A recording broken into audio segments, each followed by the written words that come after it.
course. this involves anchoring, this involves voice modulation, this involves voice acting, and voice overs, acting, public speaking you cover, I believe. ಹಾಂ, public speaking ಮತ್ತು body language ಮೇಯ್ನಾಗಿ ಹೇಗೆ ನಾವು ಇನ್ನೊಬ್ಬರ ಮುಂದೆ approach ಆದಾಗ ಹೇಗಿರ್ತೀವಿ ಅನ್ನೋದ್ರ ಬಗ್ಗೆ, but not to technical. I can't do technical, so I won't teach people technical. ನನಗೆ ಹೆಂಗೆ ಅಂತಂದರೆ practical. Like example, because body language is the least spoken of ಎಲ್ಲ ಇಂಡಿಯನ್ಸ್ಗೂ. ಎಲ್ಲರೂ ನದಿಗೆ ಹಾರೇನೆ ಈಜ್ ಕಲ್ತಿರೋದಿಲ್ಲಿ, ಹೆಂಗೆ ನಡ್ಕೋಬೇಕು, ಲೈಕ್ ಸ್ಮಾಲೆಸ್ಟ್, ಲೈಕ್ ಸ್ಟ್ರೇಟಾಗಿ ಕೂತ್ಕೋ, ಇದನ್ನು ಅಪ್ಪ ಅಮ್ಮ ಕೆಲವರು ಹೇಳಿರ್ತಾರೆ ಬಿಟ್ಟರೆ so many things are not address. Can you help us understand that? ಅಂದರೆ ಸಿಂಪಲ್ ವಿಷಯಗಳು, ಎಲ್ಲೋ ಯಾರನ್ನೋ ಒಬ್ಬರನ್ನು ಮಾತಾಡಿಸುವಾಗ ನಾವು ಹೇಗಿರಬೇಕು ಅನ್ನೋದರಿಂದ ಹಿಡಿದು ನಾವು ಹೇಗೆ ಇವಾಗಿನ mainly we were talking about millennials and Gen Zs, Gen Alpha. ಹಾಂ, ಜನ ಆಲ್ಫಾ ತನಕ ಬಂದಿದೆ ಈಗ. ಸೊ ಹೇಗೆ ಮೇಯ್ನ್ಲಿ ನಾವು ಕಾಲೇಜ್ಗಳಿಗೆ ಹೋದಾಗ ಆ ಥರದವ್ರದ್ದು ಜಾಸ್ತಿ ನಮಗೆ ಇದು ಸಿಗುತ್ತೆ. ಬಟ್ ಏನಾಗುತ್ತೆ ಅಲ್ಲಿ ಅವರಲ್ಲಿ ಅವರ ಓವರಾಲ್ ಅಪ್ರೋಚ್ಗಳನ್ನು ಒಬ್ಸರ್ವ್ ಮಾಡಿಕೊಂಡು ಹೇಗೆ ಅವರು ಏನು ಮಾಡ್ತಿರ್ತಾರೆ ಅನ್ನೋದನ್ನು ಅವ್ರನ್ನ ಸ್ಟೇಜಲ್ಲೇ ಕರೆಸಿ ಒಂದು ಯಾವುದಾದ್ರು ಒಂದು ಸಿಚುವೇಶನನ್ನು ಅವ್ರಿಗೆ ಕೊಟ್ಟು ಅದನ್ನು ಹೇಗೆ ಒಂದು ಸ್ವಲ್ಪ ಅವರು ಯಾರನ್ನಾದರೂ ಫಾರ್ಮಲ್ ಸಿಚುವೇಷನಲ್ಲಿ ಹೆಂಗೆ ಮಾಡಬಹುದು ಅನ್ನೋದನ್ನು ಅಲ್ಲೇ ಅವ್ರಿಗೆ ಒಂದು ಸ್ವಲ್ಪ ಪ್ರಾಕ್ಟಿಕಲ್ ಕೊಡೋವಂಥದ್ದು ಇರ್ಬೋದು. ಸೊ ಕೆಲವರಿಗೊಂದು ಅಭ್ಯಾಸ ಇರುತ್ತೆ ಹೇಗೆ ಕೂತ್ಕೊಳ್ಳೋದು, ಸುಮ್ಮನೆ ಹಿಂಗೆ ಕೂತ್ಕೊಳ್ಳೋದು. But you cannot do that in a formal situation, ಅಥವಾ at least when you are sitting in situation ಅಂದರೆ ಯಾರಾದರೂ ಒಬ್ಬರು ನಿಮಗೆ ಸೀನಿಯರ್ ಇರ್ತಾರೆ ಅವರಿಗೆ ಅವ್ರ ಮುಂದೆ. ಸೊ ಈ ಥರ ವಿಚಾರಗಳನ್ನು ಹೇಳೋವಂಥದ್ದು ಇರ್ಬೋದು. ನಾಟ್ ಟು, ಅದೇ ಹೇಳಿದ್ನಲ್ಲ, I don't go to technical into it, but ಈ ಥರ ಸ್ಮಾಲ್ ಬಿಟ್ಸನ್ನು ಅಲ್ಲಲ್ಲೇ ಅವ್ರಿಗೆ ಕೊಟ್ಟು, ಐ ಫೀಲ್ ಆ ಥರ ಪ್ರಾಕ್ಟಿಕಲ್ ವಿಷಯಗಳನ್ನು ಹೇಳಿದಾಗ ಅಲ್ಲೇ ಉದಾಹರಣೆಗಳ ಅಲ್ಲಿ ಸಿಕ್ಕಾಗ, ಈಗ ಒಬ್ಬರು ಅಲ್ಲಿ ಸ್ಟೇಜ್ ಮೇಲೆ ಇದ್ದರೂ ಕೂಡ 100 ಜನ ಅಲ್ಲಿ ಕೂತ್ಕೊಂಡಿರೋವ್ರಿಗೆ ಅದು ಉತ್ತರವಾಗಿ ಸಿಕ್ಕಿರುತ್ತೆ ಅನ್ನೋದು ನನ್ನ ಒಂದು ಪರ್ಸ್ನಲ್ ಒಪಿನಿಯನ್. ಸೊ ಆ ಥರದ್ದು ಕೆಲವೊಂದು ಎಕ್ಸಾಂಪಲ್ಗಳನ್ನು ಕೊಟ್ಟಿರ್ತೀನಿ. ಮತ್ತು ಕೆಲವು ಸ್ಟೇಜ್ ಫಿಯರನ್ನು ಹೋಗಲಾಡಿಸೋದಕ್ಕೆ ಕೆಲವು ಸಿಚುವೇಶನ್ಗಳನ್ನು ಕೊಡೋದಿರುತ್ತೆ. ಸೊ ಈ ಥರದ ಬೇರೆ ಬೇರೆ ಪ್ರಾಕ್ಟಿಕಲ್ ಓರಿಯೆಂಟೆಡ್ ಆಸ್ಪೆಕ್ಟ್ಸನ್ನು ಅಲ್ಲಿ ಏನು ಬಳಸ್ಕೊಂಡು. Anything people can do to work on their body language and fear, ನಮ್ಮನ್ನು ನೋಡ್ತಾ ಇರೋರಿಗೆ, things that they can do at home in front of the mirror, simple things. ಮುಖ್ಯವಾಗಿ ನಾನು ಯೂಶ್ವಲಿ ಒಂದು ಸ್ಟೇಜಿಗೆ ಹೋದಾಗ ಮುಖ್ಯವಾಗಿ ನಾನು ಯಾವಾಗಲೂ ಹೇಳೋವಂಥದ್ದನ್ನೇ ಇವಾಗ ರಿಪೀಟ್ ಏನು ಮಾಡೋದು ಅಂತಂದರೆ, ಫಸ್ಟ್ ಆಫ್ ಆಲ್ ಭಯ ಸ್ಟೇಜಿಗೆ ಹೋದಾಗ ಇರುತ್ತೆ, ಅದನ್ನು ಆಕ್ಸೆಪ್ಟ್ ಮಾಡ್ಕೋಬೇಕು. ಕಾನ್ಫಿಡೆನ್ಸ್ ಇರುತ್ತೆ, ಅದನ್ನು ಆಕ್ಸೆಪ್ಟ್ ಮಾಡ್ಕೋಬೇಕು. ಓವರ್ ಕಾನ್ಫಿಡೆನ್ಸ್ ಇರಬಾರ್ದು. ಈ ಭಯ ಅನ್ನೋದು ಸ್ವಲ್ಪ ಇದ್ದ ತಕ್ಷಣ ಅದು ನಮ್ಮನ್ನು it keeps us grounded. Confidence ಕೂಡ ಅದೇ ರುಚಿಗೆ ತಕ್ಕಷ್ಟು ಎಲ್ಲನೂ ಇರಬೇಕು ಅನ್ನೋದನ್ನು ನಾನು ಹೇಳೋದಕ್ಕೆ ಇಷ್ಟಪಡ್ತೀನಿ. ಮೀರಿದ್ರೂ ಕೂಡ ಇಟ್ ಬಿಕಮ್ಸ್ ಅ ಪ್ರಾಬ್ಲಮ್ ಅಂತ. ಸೊ ಭಯ ಜಾಸ್ತಿ ಆಯಿತು ಅಂದ ತಕ್ಷಣ you seem nervous on screen ಅಥವಾ ಆನ್ ಸ್ಟೇಜ್. ಕಾನ್ಫಿಡೆನ್ಸ್ ಇದಾಯಿತು ಅಂದ ತಕ್ಷಣ ದ ಪ್ರಾಬ್ಲಮ್ ಅಲ್ಲಿ ಏನೋ ಫಾಲ್ಟರ್ ಆಗುವಂಥ ಚಾನ್ಸಸ್ ಜಾಸ್ತಿ ಇರುತ್ತೆ. ಅದು ಏನೋ ಒಂದು ವಿಷಯನ ಅಲ್ಲಿ ನಾವು ಇಗ್ನೋರ್ ಮಾಡೋವಂಥ ಚಾನ್ಸಸ್ ಜಾಸ್ತಿ ಇರುತ್ತೆ. ಅದರಿಂದಾಗಿ ಏನೋ ದೊಡ್ಡ ಪ್ರಾಬ್ಲಮ್ಮೇ ಆಗಿಬಿಡ್ಬೋದು. ಅದು it holds good for anything. ಎಕ್ಸಾಮಿಗೆ ಹೋಗೋದಿದ್ರು ಕೂಡ ಇದು ರಿಯಾಲಿಟಿನೇ. ಸೊ ಅಂಡರ್ಸ್ಟ್ಯಾಂಡ್ ಯುವರ್ ಎಮೋಷನ್ಸ್ ಈ ಥರ and align it and use it. No how much is there is no other exercise ಥರ ಏನೇನಿಲ್ಲ ಅಲ್ಲ. ಕೆಲವೊಂದೆಲ್ಲ ಎಕ್ಸಸೈಸಸ್ ಇದೆಲ್ಲ ನೀವು ಆಗಲೇ ಹೇಳಿದ್ರಲ್ಲ, ಥಿಯರಿ ಮೇಲೆ ನಾನು ಜಾಸ್ತಿ ಫೋಕಸ್ ಮಾಡಲ್ಲ, ಯು ಲೈಕ್ ಪ್ರಾಕ್ಟಿಕಾಲಿಟಿ ಮೋರ್. ನಾನು ಯಾವುದು ವಾಯ್ಸ್ ಓವರ್ಗೆಲ್ಲ ಕೇಳ್ತಿರ್ತಾರೆ, ಏನು ವಾಯ್ಸ್ ಎಕ್ಸಸೈಸ್ ಮಾಡ್ತೀರ, ನಾನು ಯಾವುದು ವಾಯ್ಸ್ ಎಕ್ಸಸೈಸ್ ಮಾಡಲ್ಲ. ಬಟ್ ನಾನು ಒಂದು ಮೇಯ್ನಾಗಿ ನಂಬೋದು ಅಂತಂದರೆ ಇದು ಟಂಗ್ ಟ್ವಿಸ್ಟರ್ಸ್, ನಾಲಿಗೆ ನುಲಿಗಳು ಅಂತ ಹೇಳ್ತಾರೆ. ಸೊ ಅದನ್ನು ಸ್ವಲ್ಪ ನಂಬ್ತೀನಿ. ಮತ್ತು ಮೇಯ್ನಾಗಿ ನಮ್ಗೆ ಯಾವುದಾದ್ರು ಪದಗಳು ಕರೆಕ್ಟಾಗಿ ಬರಲ್ಲ ಅಂತಂದಾಗ ಅದನ್ನೇ ರಿಪೀಟ್ ಮಾಡಿ ಅದು ಸರಿ ಬರೋ ತನಕ ಫಸ್ಟ್ ಆಫ್ ಆಲ್ ಯಾವ್ದು ಸರಿ ಇದೆ ಅಂತ ಗೊತ್ತಿರಬೇಕು. ಕೆಲವರಿಗೆ ಯಾವ್ದು ಸರಿ ಯಾವ್ದು ತಪ್ಪು ಅಂತಲೇ ಗೊತ್ತಿರಲ್ಲ. ಅದನ್ನು ಸ್ವಲ್ಪ ಒಬ್ಸರ್ವ್ ಮಾಡೋದು ಮುಖ್ಯ ಆಗುತ್ತೆ. ಸೊ ಅದು ನನ್ನ ಇನ್ನೊಂದು ಮಂತ್ರ ಏನು ವಾಯ್ಸ್ ಓವರ್ ಅಥವಾ ಯಾವುದೇ ಇದಕ್ಕೂ ಅಷ್ಟೇ, ಒಬ್ಸರ್ವ್, ಪ್ರಾಕ್ಟೀಸ್, ರಿಪೀಟ್. ಅದು ತುಂಬಾ ಮುಖ್ಯ ಅಂತ ನಾನು ನಂಬ್ತೀನಿ. OPR. Observe, practice, repeat. Observe yourself and also observe others.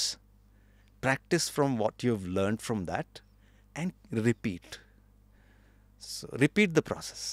Repeat what you have practiced and then observe. What a full It's a cycle. loop. Yeah, it's a loop. Crazy. So this is how it is. Now you spoke about ಒಂದಷ್ಟು voice exercises, because these are all like musician ಆಗಿರೋ ನನಗೆ ಚಿಕ್ಕವಳಿದಾಗಿಂದ ಹಾಡು ಅಭ್ಯಾಸ ಇಷ್ಟ ಆಗಿದೆ ಅಂದರೆ ಎಷ್ಟೊಂದು ಜನ ನನ್ನ ಕೇಳೋರು, ನೀವು ಹೌದೇನ್ರಿ ಎಲ್ಲಿಂದ ಕಾಲ್ ಮಾಡ್ತಾಯಿದ್ದೀರಿ ರೀ, ಅದೇನು ಹೇಳ್ಕೊಂಡು ಮಾತಾಡ್ತಿರಲ್ಲ ನಂಗೆ ಒಂದಷ್ಟು ಜನ ರೇಗ್ಸೋರು. ಅಂದರೆ for me if I look back then I know that since I am a musician this comes naturally to me. Then later ನನಗೆ ಸೈನಸ್ ಬಂತು, ಹಾಗಾಗಿ ಆ ನೇಸಲ್ ಒಂದು ಟೋನ್ ಬಂತು. ಆಮೇಲೆ ಒಂದಷ್ಟು ಜನ ಏನು ಮೊಗಲ್ ಮಾತಾಡ್ತೀರಾ. ಸೊ ಈ ಥರ accidental innovations has become my style today as a voice over ಇದು ಅಂತ. My thing is accidentally you stumble upon few things in your own journey. ನೀವು ಯಾವುದೂ ಕಾಯಿನ್ ಮಾಡಿರಲ್ಲ. ಆ ಥರ ನಿಮ್ಮ ಕೇಸಲ್ಲಿ ಏನಾರು ಆಗಿದೆ in your voice over style ಅಥವಾ the way you have understood your voice? Funny, you mentioned about nasal anta. I also have a nasal tinge in my voice. I don't know if you've observed that or not. ನನ್ನ ವಾಯ್ಸ್ನಲ್ಲಿ, ನನ್ನ ಧ್ವನಿಯಲ್ಲಿ ಆ ಒಂದು ಸ್ವಲ್ಪ ಮೂಗಿನಿಂದ ಮಾತಾಡುವ, ಇವತ್ತು ನಂಗೆ ಕೋಲ್ಡ್ ಸ್ವಲ್ಪ ಕಮ್ಮಿ ಆಗ್ತಾ ಇದೆ ಅಷ್ಟೇ, ಅದು ಬೇರೆ ವಿಷಯ. ಇಡೀ ಕೆಲವು ಸತಿ ಕಮೆಂಟ್ಗಳಲ್ಲೂ ಬರುತ್ತೆ, ವಾಯ್ಸ್ ಮಾಡೋರಿಗೆ ಥಂಡಿ ಆಗಿದೆಯಾ ಅಂತ ಹೇಳ್ಕೊಂಡು. ಬಟ್ ನನಗೆ ನಾನು ಸುವರ್ಣದಲ್ಲಿ ಪ್ರೋಮೋ ಮಾಡಬೇಕಿದ್ರೆ ಅಲ್ಲಿ ಹೇಳೋರು, ನಮ್ಮ ಪ್ರೋಮೋ ಡಿಪಾರ್ಟ್ಮೆಂಟಲ್ಲಿ ಇರೋರೆ, ಸ್ಕ್ರಿಪ್ಟು ತಂದು ವಾಯ್ಸ್ ಓವರ್ ಮಾಡಬೇಕಿದ್ರೆ ಅದು ನಿಮ್ಮದೊಂದು ನೇಸಲ್ ಟೋನಲ್ಲಿ ಕೊಡ್ತಿರಲ್ಲ, ಹಾಕ್ಕೊಡಿ ಅದು ಚೆನ್ನಾಗಿರುತ್ತೆ ಅಂತ ಹೇಳ್ಕೊಂಡು. ಸೊ ಅಂದರೆ ಅದು I didn't discover it, but ಅವ್ರಿಗದು ಹಿಟ್ ಆಗ್ತಾಯಿತ್ತು. ಅವ್ರಿಗೆ ಅದೊಂದು ಓಕೆ, ಇದು ಜನರಿಗೆ ಕನೆಕ್ಟ್ ಆಗುತ್ತೆ ಅನ್ನೋ ಥರ, ಅಥವಾ ಅಟ್ಲೀಸ್ಟ್ ಅವ್ರಿಗದು ಇದು ಏನೋ ಒಂಥರ ಒಂದು ಡಿಫ್ರೆಂಟ್ ಅಂತ ಅನಿಸ್ತು ಅಂತ ಹೇಳ್ಕೊಂಡು. ಸೊ ನೀವು ಹೇಳಿದ ವಿಷಯದಲ್ಲೇ ಅಲ್ಲಿಂದನೇ accidents do happen. Yes, it does. So once you know this is something that people are liking, at times it takes over you. So ನಿಮ್ಮ ಜರ್ನಿನಲ್ಲಿ ಅದು.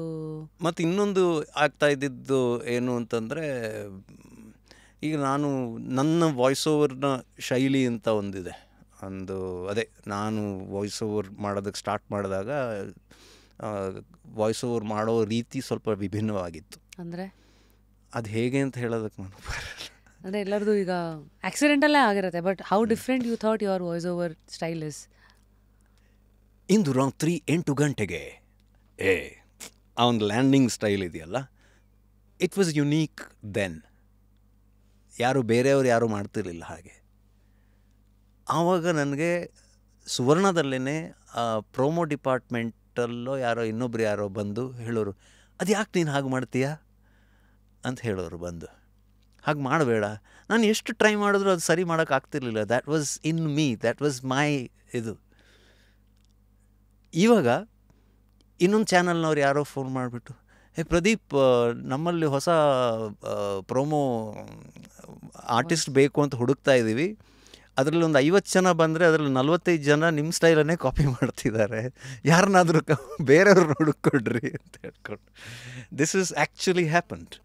ಸೊ ಅಲ್ಲಿಂದ ಇಲ್ಲಿ ತನಕ ಅದೇ ಒಂದು ಏನು ಫಾಲ್ಟ್ ಅಂತ ಏನು ಹೇಳ್ತೀವಿ, ಅದು ಇವತ್ತು ಒಂದಿಷ್ಟು ಜನಕ್ಕೆ ಇನ್ಸ್ಪಿರೇಷನ್ ಅಂತ ಆಗಿದೆ ಅಂತಂದರೆ, ಆ ಒಂದು ಜರ್ನಿ ತಮಾಷೆ ಅನ್ನಿಸ್ಬೋದು, but reality. How do you not worry? Like ಚಿಂತೆ ಇಲ್ದಿರೋ ಮನುಷ್ಯನೇ ಇಲ್ಲ ಇವತ್ತು. ಚಿಂತೆ ಮಾಡಬಾರ್ದು ಅಂತ ಚಿಂತೆ ಮಾಡಿದ್ಮೇಲೆ ಗೊತ್ತಾಗಿದ್ದು ನಮಗೆ.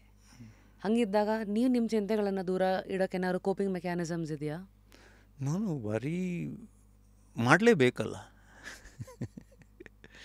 ಎಷ್ಟು ವರಿ ಮಾಡ್ಬೇಕು ಮಾಡಿಲ್ಲ ಅನ್ನೋದು. ಅಂತಂದರೆ I am either lying or I am faking it. ನಾವು ಸುಮ್ಮನೆ ಸುಳ್ಳು ಹೇಳ್ತಾ ಇದ್ದೀನಿ, ಇಲ್ಲ ಸುಮ್ಮನೆ ಅದರ ಬಗ್ಗೆ ಇಲ್ಲ ಇಲ್ಲ ಇಲ್ಲ ಅಂತ ಹೇಳ್ಕೊಂಡು ಫೇಕ್ ಮಾಡ್ತಾ ಇದ್ದೀನಿ. ಇಲ್ಲ, ನಮಗೆ ಬೇಜಾರು ಅನ್ನೋದು ಆಗೇ ಆಗುತ್ತೆ, ಅಥವಾ ನಮಗೆ ಒಂದು ಚಿಂತೆ ಅನ್ನೋದು ಬಂದೇ ಬರುತ್ತೆ. ಬಟ್ ಅದರಿಂದ ನಾನು ಹೇಗೆ ಹೊರಗೆ ಬರೋದಕ್ಕೆ ಪ್ರಯತ್ನ ಪಡ್ತೀನಿ, ಅದಕ್ಕೆ ನಾನು ಏನನ್ನು ಬಳಸ್ತೀನಿ, ಅಥವಾ ಅದಕ್ಕೆ ನನಗೆ ಏನು ಒದಗಿ ಬರುತ್ತೆ, ಅದು ಕೂಡ ತುಂಬ ಮುಖ್ಯ ಆಗುತ್ತೆ. ನಮ್ಮ ಸುತ್ತ ಏನು ಸಿಗತ್ತೆ ಆವಾಗ ಅನ್ನೋದು ಮುಖ್ಯ ಆಗುತ್ತೆ. ನೋಡೋ ಮತ್ತೆ ನೋಡೋ ಪರ್ಸ್ಪೆಕ್ಟಿವ್ ಬೇಕು, ತಾಳ್ಮೆ ಬೇಕು. ಅದನ್ನು ಆ ವರಿನ ನೀವು ಸ್ಟೆಪ್ಪಿಂಗ್ ಸ್ಟೋನು ಮಾಡ್ಕೋಬೋದು, ಅಥವಾ ತಲೆ ಮೇಲೆ ಚಪ್ಪಡಿ ಕಲ್ತಾರನೂ ಹೇಳ್ಕೋಬೋದು. What you want to do. Exactly. ಅಂದರೆ ನದಿ ನೀರು ಹರಿತಾ ಹೋಗ್ತಾ ಇರಬೇಕಿದ್ರೆ, ನಾವು ಅದ್ರಲ್ಲಿ ಕೊಚ್ಕೊಂಡು ಹೋಗ್ತಾ ಇರಬೇಕಿದ್ರೆ ಆ ಪ್ರವಾಹದಲ್ಲಿ, ನಮಗೆ ಅದೇನೋ ಹೇಳ್ತಾರಲ್ಲ, ಒಂದು ಹುಲ್ಲು ಕಡ್ಡಿನೂ ಕೂಡ ನಮ್ಗೆ ಆಸರೆ ಆಗುತ್ತೆ ಅಂತ ಹೇಳ್ಕೊಂಡು. ಒಂದು ಹುಲ್ಲು ಕಡ್ಡಿ. ಸೊ ನಮ್ಗೆ ಏನು ಸಿಕ್ಕಿದೆ ಅನ್ನೋದು ಮುಖ್ಯ ಆಗುತ್ತೆ. ಯು ರಿಮೆಂಬರ್ ದ್ಯಾಟ್ ಪಿಕ್ಚರ್, ಆ ಪುಣೆಯಲ್ಲಿ ನಡೆದಿರೋದು, ಒಂದು ಫ್ಯಾಮಿಲಿ ಸ್ಟ್ರ್ಯಾಂಡ್ ಆಗಿದ್ದು. ಓಕೆ. ಜೋರು ಸಡನ್ನಾಗಿ ಫ್ಲ್ಯಾಶ್ ಫ್ಲಡ್ ಬಂದು ಅವ್ರು ಒಬ್ರನ್ನೊಬ್ರು ಹಿಡ್ಕೊಂಡು ಇದು ಮಾಡೋದಕ್ಕೆ ಏನೂ ಸಾಧ್ಯ ಆಗಿಲ್ಲ. ನೋಡಿ, ಲೈಫ್ ಇಸ್ ಲೈಕ್ ದ್ಯಾಟ್. ನಿಮ್ಗೆ ಏನು ಸಿಗತ್ತೆ, ಆಸರೆಯಾಗಿ ಏನು ಸಿಗತ್ತೆ ಅನ್ನೋದು ಮುಖ್ಯ ಆಗುತ್ತೆ. ನನಗೆ ನನ್ನ ಫ್ಯಾಮಿಲಿ ಸಿಕ್ಕಿದೆ, ನನ್ನ ಅಪ್ಪ ಅಮ್ಮ, they have been a life line. ನಾನು ಎಷ್ಟೇ ಪಾತಾಳಕ್ಕೆ ಬಿದ್ದರೂ they have always been there to give lend a helping hand. No judgments ever.